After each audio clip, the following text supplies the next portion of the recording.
এই চ্যানেলে সম্প্রচারিত সকল খবরই সচেতনতামূলক এবং শিক্ষণীয়, কোনো কিছুই প্রভাবিত নয়। আদালতে ভৎসনার মুখে রাজ্যের সন্দেশখালী থেকে বিজেপি প্রার্থী রেখা পাত্রকে পুনরায় জয় ঘোষণা করা হতে পারে, এমনটাই মনে করা হচ্ছে। আগামী শুনানির দিন ধার্য করা হয়েছে 15ই জানুয়ারি। মামলাকারীরা এমনটাই কিন্তু আশা করছেন। সোনাচূড়া গ্রাম পঞ্চায়েতের একটি নিজস্ব সম্পত্তি ছিল, যেটিকে গ্রাম পঞ্চায়েতের ওয়্যারহাউস হিসেবে বা গোডাউন হিসেবে ইউজ করা হচ্ছিল 2014-15 সাল থেকে। পঞ্চায়েতের ফান্ড দিয়ে সেটা তৈরি এবং পঞ্চায়েতের যেটা জমি, সেই পঞ্চায়েতের জমির ওপরেই সেটি অবস্থিত। যেহেতু বিরোধী রাজনৈতিক দল এ রাজ্যে ওই পঞ্চায়েতে সংখ্যায় বেশি, একটা অদ্ভুত জিনিস দেখা গেল হচ্ছে পুলিশ, যাদের কাজ হচ্ছে অন্যায় অপরাধের প্রতিরোধ করা, সেখানে রক্ষকই ভক্ষক সেটা প্রমাণ করে দিয়ে নন্দীগ্রাম পুলিশ স্টেশনের থেকে নন্দীগ্রাম সোনাচূড়া পুলিশ আউটপোস্ট বলে হঠাৎ করে অগস্ট মাসের মাঝামাঝি এই পঞ্চায়েতের গোডাউনের দখল নিয়ে নিল হচ্ছে পুলিশ। পঞ্চায়েতের তরফ থেকে বহুবার বিভিন্ন জায়গায় অনুরোধ করা সত্ত্বেও কোনো রকমের সুরাহা হচ্ছিল না।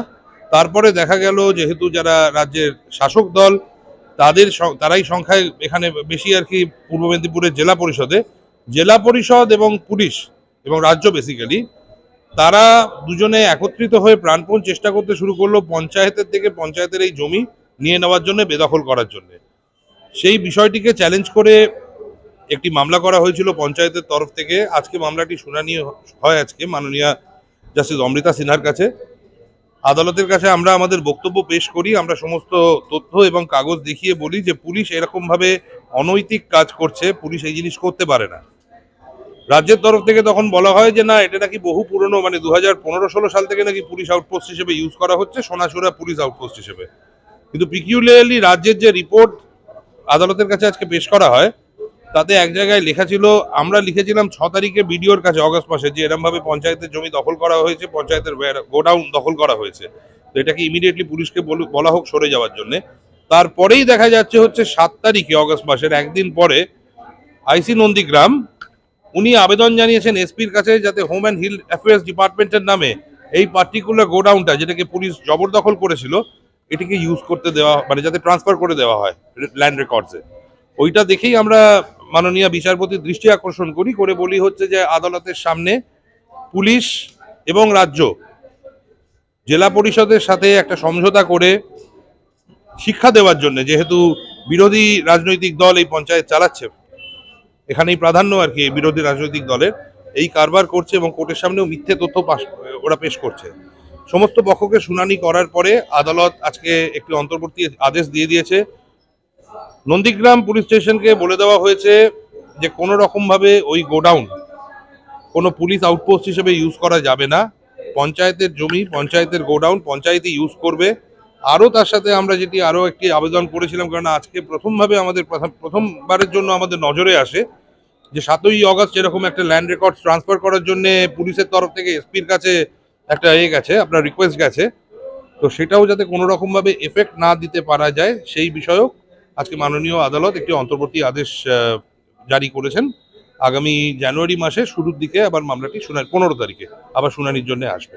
কনস্টিটুয়েন্সি নিয়ে যে ইলেকশন পিটিশন ফাইল করা হয়েছে ভারতীয় জনতা পার্টির তরফ থেকে, রেখা পাত্র যেটি ফাইল করেছেন, যিনি কন্টেস্টিং ক্যান্ডিডেট ছিলেন, সেই ইলেকশন পিটিশনটি আজকে শুনানির জন্য এসেছিল। এবার রাজ্য সরকার অদ্ভুতভাবে এই মামলাতে পার্টি না থাকা সত্ত্বেও একটি রিপোর্ট এই ইলেকশন পিটিশনে রাজ্য সরকার ফাইল করে। তাতে আমি আদালতের আজকে দৃষ্টি আকর্ষণ করি, মাননীয় জাস্টিস কৃষ্ণা রাওয়ের সামনে মামলাটি হয়। আমি আদালতের দৃষ্টি আকর্ষণ করে বলি যে রাজ্য সরকার পার্টি না থেকেও ইলেকশন পিটিশনে একখানা রিপোর্ট ফাইল করেছে এবং রাজ্য সরকারের হয়ে এই রিপোর্টটা অ্যাফার্ম করেছে হচ্ছে রিটার্নিং অফিসার।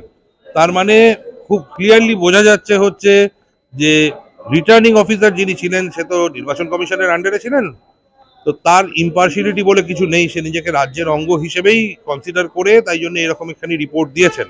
এবং আমি বলি যে এই রিপোর্টটি আমার মামলার জন্য অত্যন্ত গুরুত্বপূর্ণ, কেননা এর থেকেই বোঝা যাচ্ছে যে রিটার্নিং অফিসারের ভূমিকা কতটা পক্ষপাত দুষ্ট ছিল।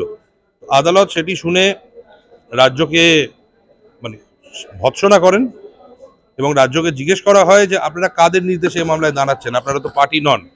এর উত্তরে রাজ্য কিছু বলতে পারে না, বলে ভুল হয়ে গেছে, মিসকমিউনিকেশন হয়েছে। তো আমি বারবার জিজ্ঞেস করতে থাকি যে কোন পার্টির হয়ে, কার হয়ে দাঁড়াচ্ছে, কেননা পার্টি তো নেই, ইলেকশন পিটিশনে তো এরকম ভাবে হয় না। তো রাজ্য কোনো উত্তর দিতে পারে না।